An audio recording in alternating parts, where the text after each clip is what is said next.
Keyword difficulty is one of the most misleading and most misunderstood metrics in SEO.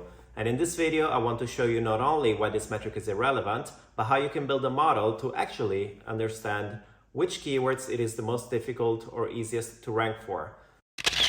Let's take a look at how modern keyword research tools estimate keyword difficulty. Let's take a look at Ahrefs. They base keyword difficulty on the backlink profile of the URLs ranking in search results and the corresponding domains.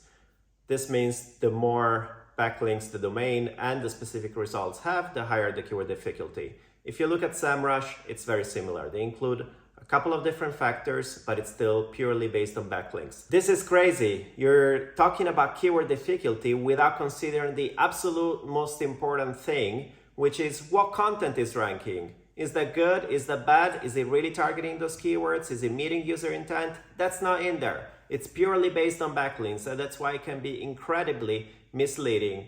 But I would like to show you a model that can help you understanding which keywords you can rank for the easiest and what you should be focusing on. So let's take a look at this. So you have a few factors. So off-page factors, you have the domain authority, and you have the number of referring domains for the specific URL ranking. So you get this stuff from your keyword research tool, so you don't have to worry about it. Let's look at on-page, which those tools do not consider.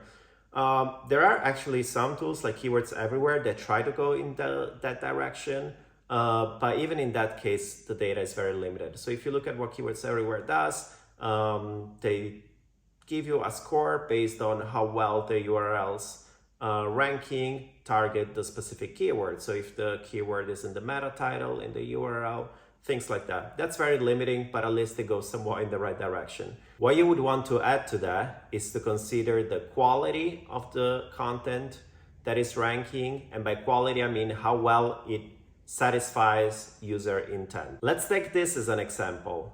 Webflow versus WordPress. So for this query, the first result ranking is an incredibly comprehensive piece from HubSpot, which includes videos, great visuals, one-to-one comparisons, and generally offers extremely in-depth content and extremely comprehensive insights. They're setting the bar pretty high. Now let's look at another query in the same space, best CMS for developers. So for this query, the first ranking result is, first of all, from 2022, so it's not updated. And although it's not too bad, it would be pretty doable to create something better than that.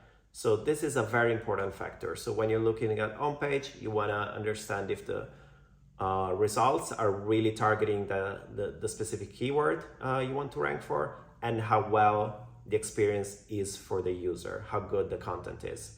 There is another factor, which is the topical relevance or industry relevance. I can give you another example here. Let's look up the query hybrid work model examples. You will see that the 5 domain rankings in the top 5 positions are all about hybrid work.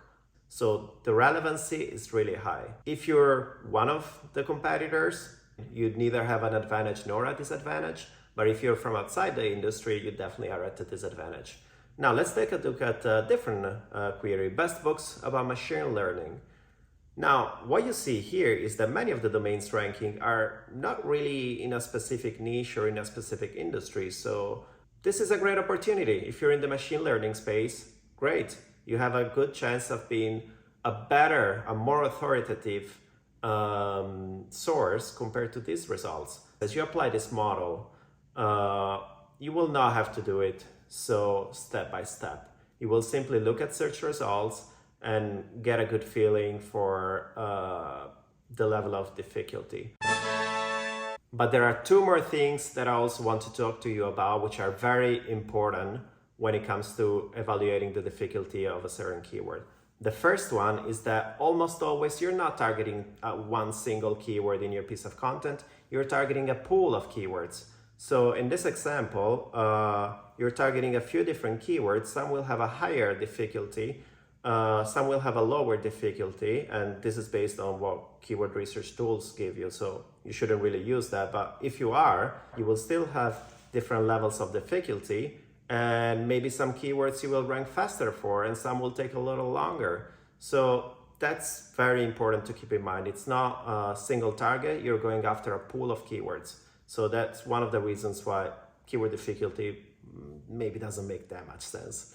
The other thing is, if a keyword or a certain topic is particularly important to you, that's what you do, that's what you offer, for instance, you need to target it. Don't worry about like keyword difficulty or the model that I just showed you. You need to be there. You need to create great content that you think will be helpful to your audience, and good things will come. Of course, in certain cases, there might be a lot of competition. It might take you a long time to rank, or you will rank for different keywords compared to what you were targeting, but you always need to be there. So your top priority keywords, create content, try to create a better experience, and worry about specific metrics later.